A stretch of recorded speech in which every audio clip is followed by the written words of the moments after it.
How's it rockin', Dween Nation? This is the Dween Sports Podcast. We're about to get underway. But before we do, we'd love if you could like, comment, subscribe, or share. We are posting weekly sports content, and we want to build up the brand that is Dween Sports. Thank you all, and enjoy. Welcome in, Dween Nation. This is your host, Justin Pies, alongside Genoa Agudelo, and we are here today predicting the NFL awards for the 2024-2025 NFL season. We got MVP, Offensive Player of the Year, Defensive Player of the Year, Offensive Rookie, Defense, Coach, Comeback Player of the Year, all the big awards, and we're going to discuss who we think is going to win, or also maybe who we want to win or who we think should win. Because the odds are out there and discussions on who people think are going to win. But before we dive into it, we also have me and Genoa's Super Bowl predictions episode where we dive into everything Chiefs and Eagles. We go back into the history between these two teams and people on each team and how we think the game's going to play out. And then, of course, as everybody wants to know, who is going to win that game and declare themselves the Super Bowl champions. But before we dive into NFL awards, how you doing, Genoa? Yo, Dween Nation, Justin, I'm doing good.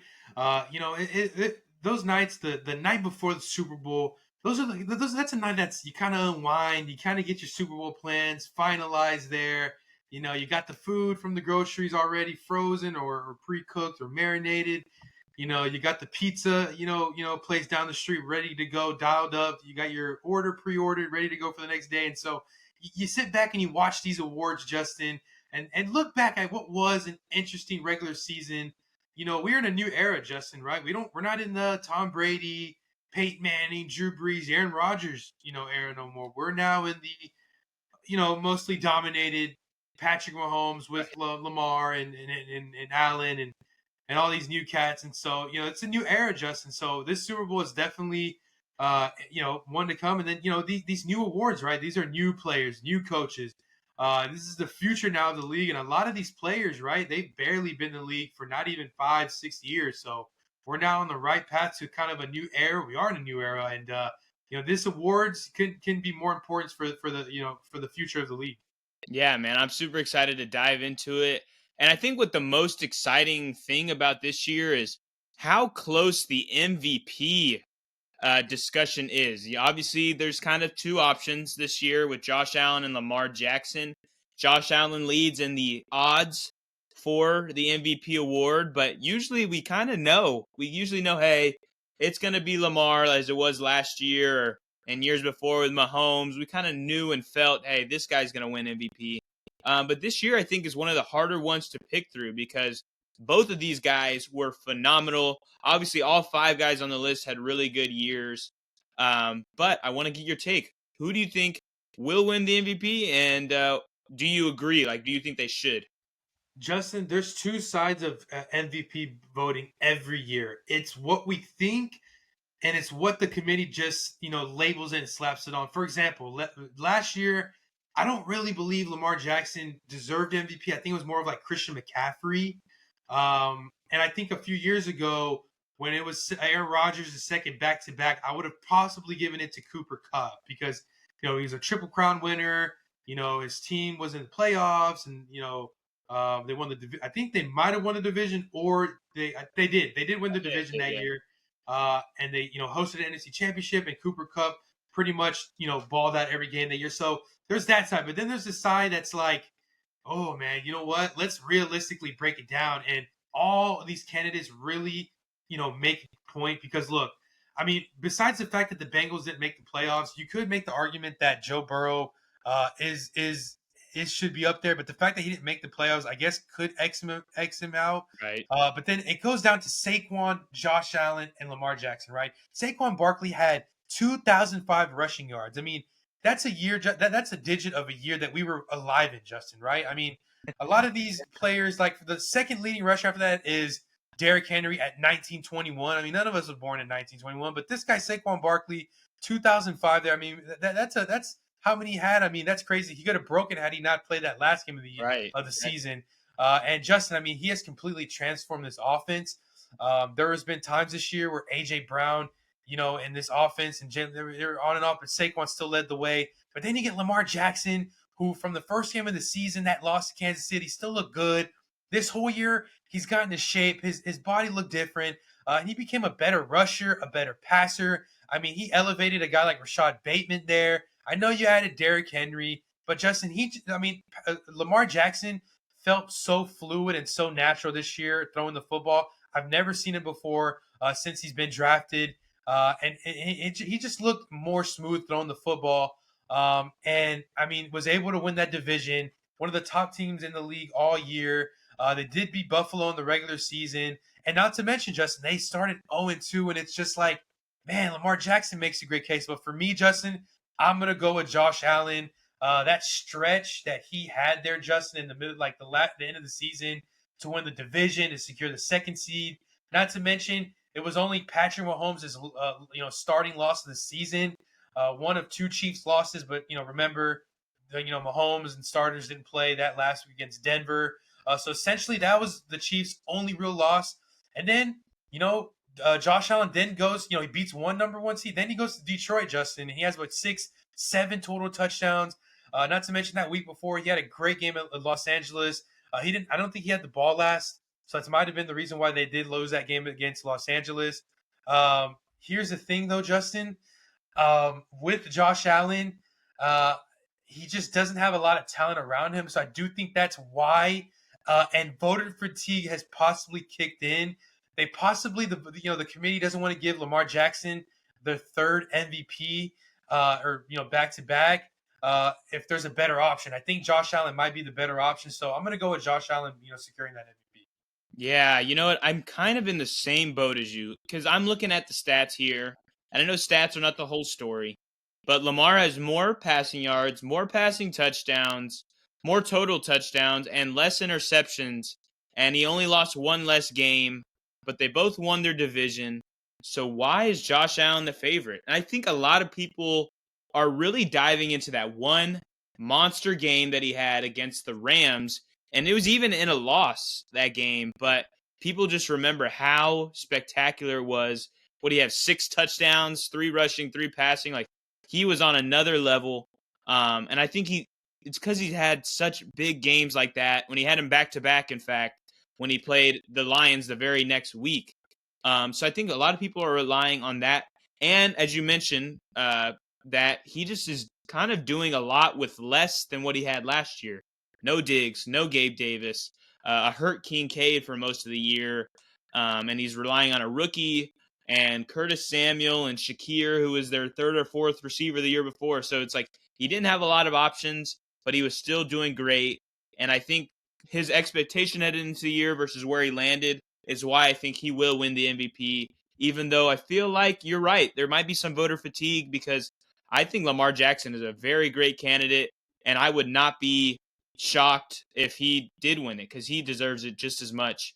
But yeah, we both got Josh Allen as the MVP. Moving on to offensive player, which really is skill position player, and the MVP is quarterback of the year, unfortunately, because guys like Saquon, and you mentioned Cooper Kupp, and even Jamar Chase this year, who's not involved in the top 5. He was a Jamar Chase triple crown winner this year for wide receiver. Nobody's really talking about it. He missed the playoffs. But offensive player of the year, to me, there's only one answer. I don't know. I mean, I don't really get why you're going to have Lamar and Joe Burrow on both. So to me, I'm looking at the skill players to win this award, and I think it's got to be Saquon Barkley. He could have beaten the all-time rushing record if he just wanted to play in Week 18. And he was just, I mean, he's changed Philadelphia. I know Philadelphia was 10-1 last year and made a wild card spot, but they were falling apart. Things were going down, and they've always been missing that running back. And right when Saquon stepped onto that field with that green jersey on, it was a wraps. So I got Saquon. Yeah, Justin. I mean, Saquon Barkley has literally been a revolution there. I just remember, him, coming out of Penn State. There were so many questions. This guy overhyped, and man, this guy has lived to the hype. The former number 2 pick overall there, Justin, making his way in NFL history. The other candidates, though, is interesting, though. Taking out these 2 quarterbacks, I'm just focused on the running backs here. I mean, Justin, there are people across the world that were able to draft 2 out of these 3 players in the first 2 rounds of fantasy. I mean, because Saquon and Derrick Henry weren't really 2 looked upon as first rounders, and Jamar Chase at time of draft going into this past season was a little bit questionable if he was going to play. You know what I'm saying? And so there was people around here that were able to get 2 out of these 3 players, Justin. That's what I'm thinking. But Justin, these are the best 3 candidates for Offensive Player of the Year.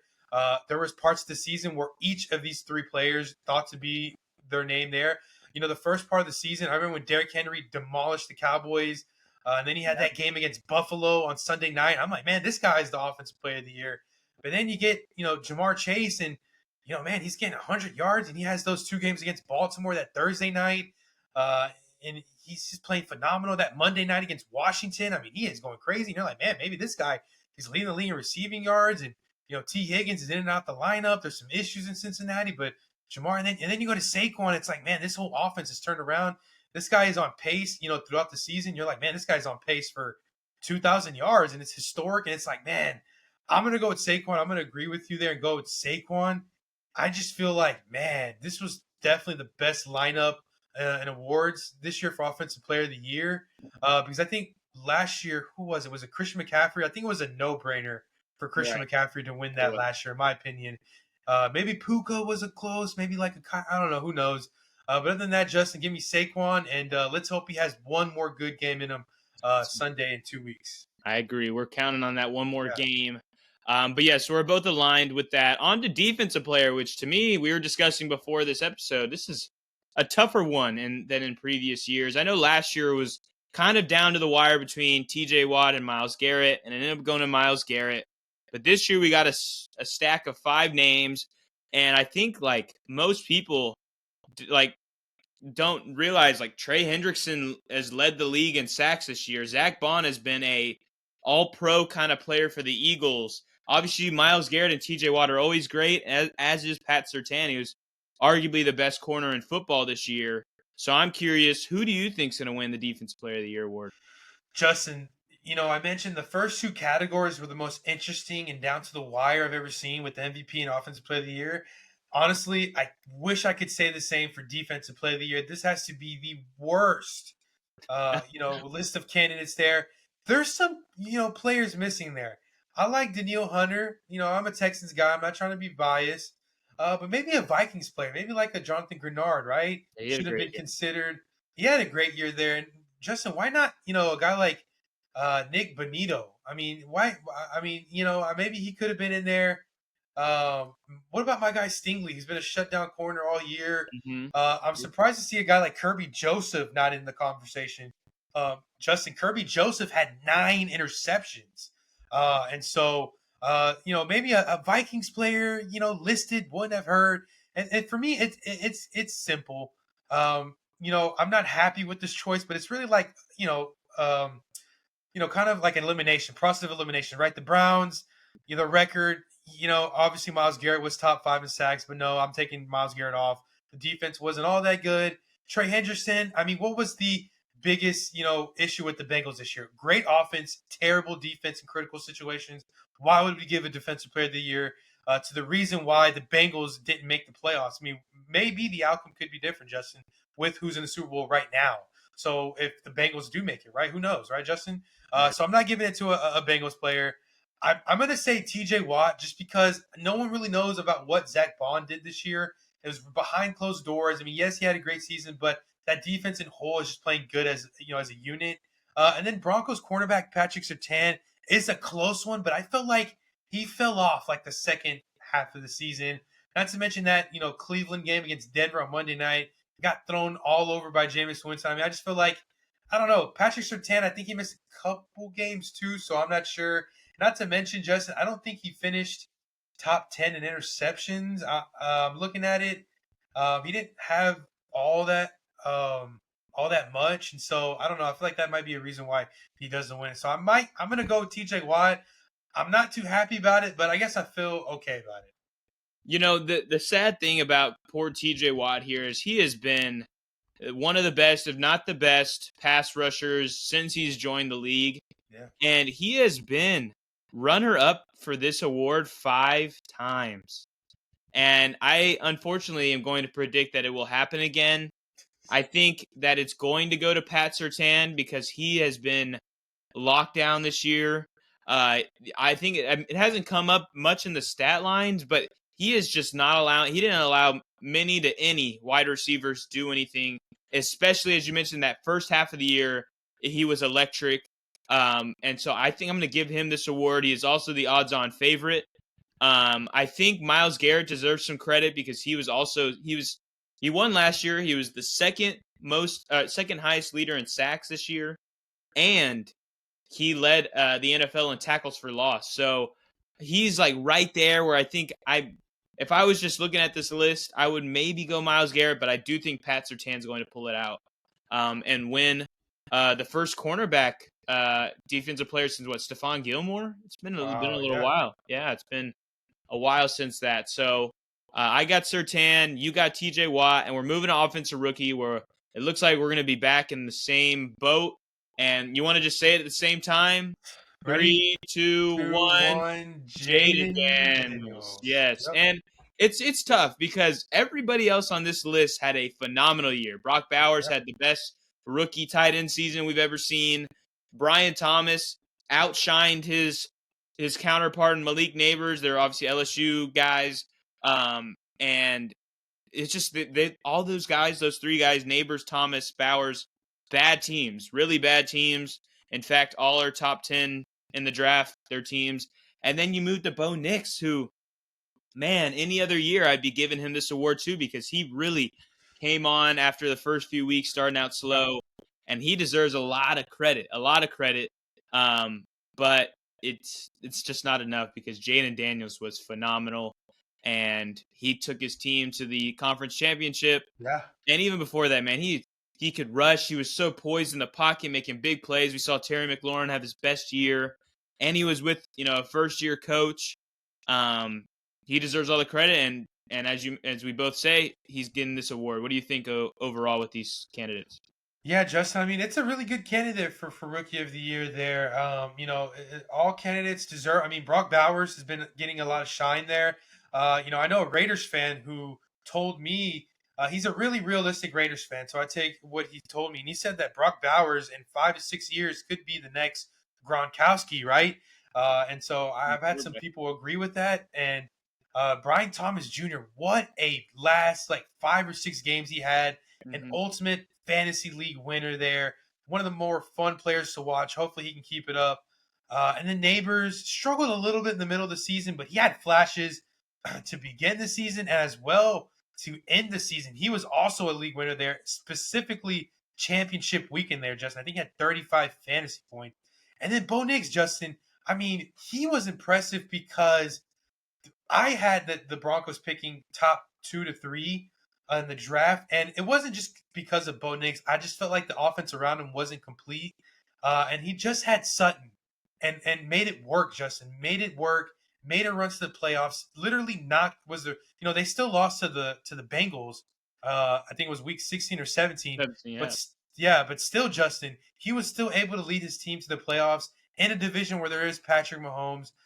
As a rookie there with not too much talent, the running backs there have been awful in Denver. That's something they really need to fix in this offseason. And still, Justin was there. He had one good drive in Buffalo in the wild card game. That first one, that deep shot, was it Troy Franklin or Mims? It was One Frank. of the It was might Frank. have been Franklin. It might have been Franklin, his college teammate there. But obviously Jaden Daniels there. He was phenomenal all year. He's had moments.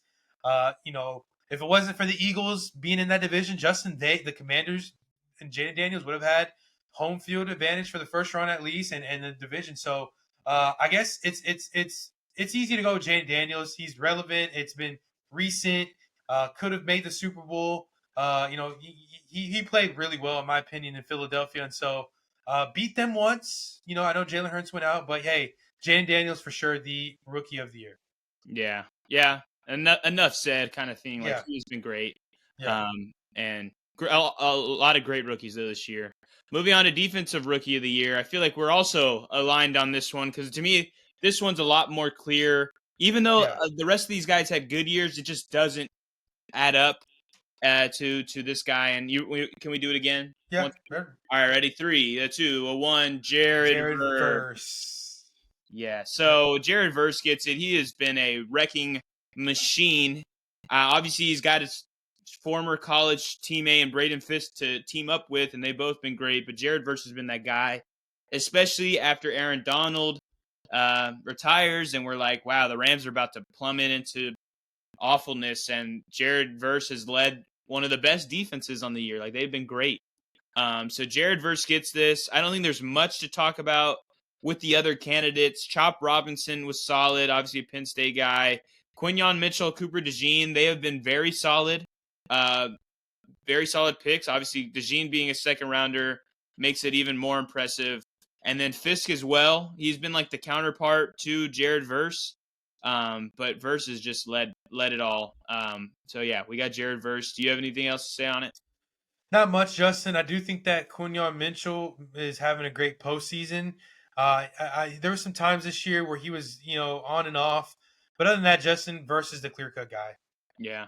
Any, I guess a good stat to give some flowers to Quinyon and DeJean is through 3 games in this playoff so far, they each have allowed under 100 yards in coverage. So they have been on the money. And Quinyon has had 2 interceptions. So Yeah. it's coming up in the playoffs. But Jared Verse is the winner here. And then we got comeback player of the year. We can dive into this one pretty quickly. I do think they're going to give the award to Joe Burrow.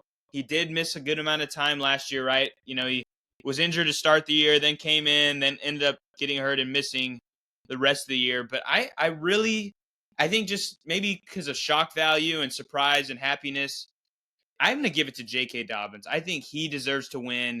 He came off of 2 big injuries, and people were like, his career is over. His career is done. Whereas we expect Joe Burrow to come back and be a baller.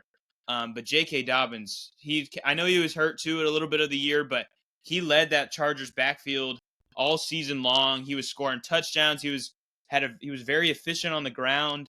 So yeah, I have J.K. Dobbins.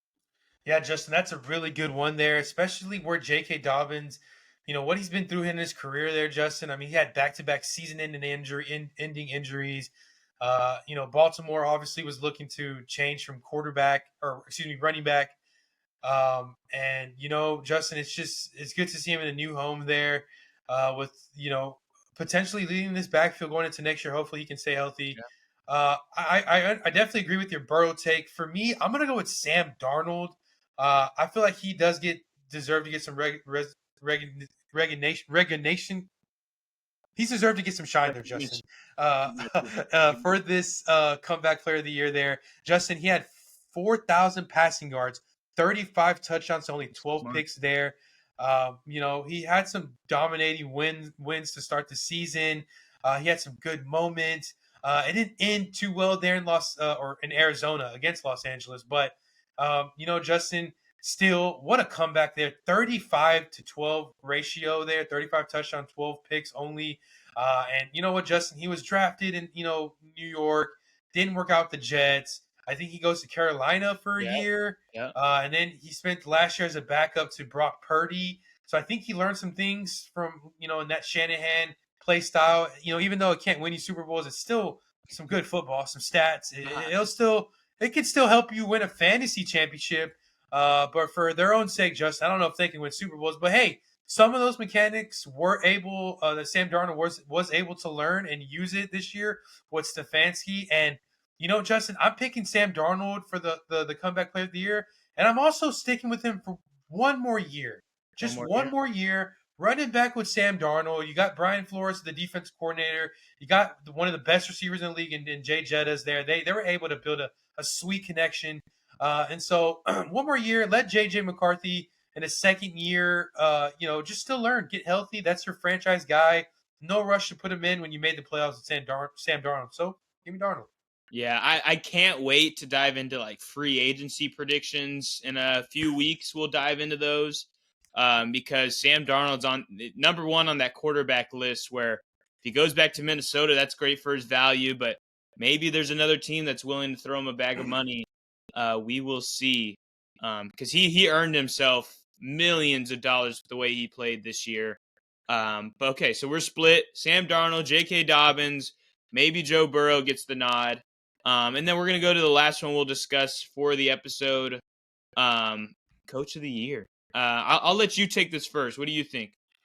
Justin, there's a lot of good candidates here, but I'm going to go with Dan Campbell. It didn't end all too well for him, but still, the regular season, they were dominant offensively. And I feel like he deserves this, Justin. He's brought this Lions franchise back from the ground, all the way from the dirt, all the misery they've gone through since the days of Barry Sanders and the few years that Stafford and Calvin Johnson were able to make some playoff runs. But other than that, Justin, Dan Campbell has completely transformed this franchise, this established a culture, has implemented such a great playbook that's now gotten two head coaches hired. Yeah. And so, you know what, Justin?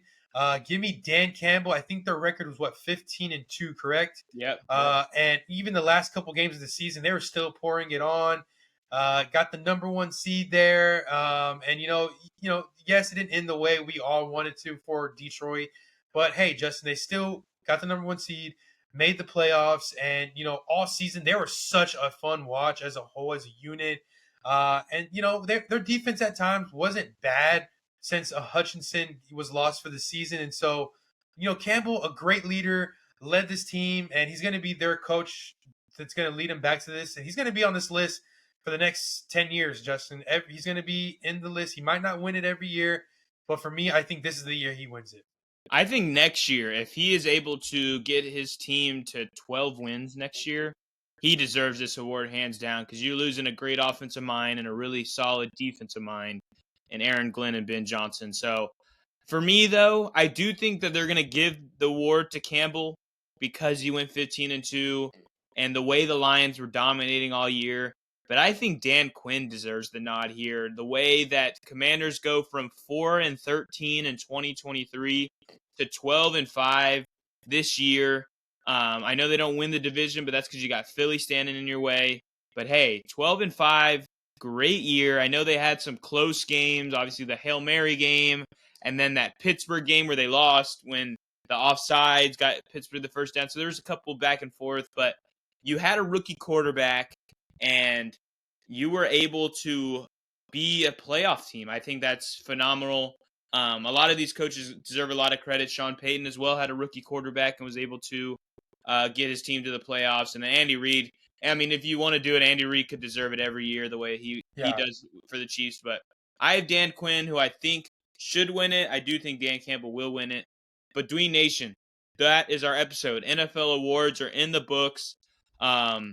And wow, I mean, Saturday's going to come along. You'll get to see this episode and be like, oh yeah, they were right. How did they know?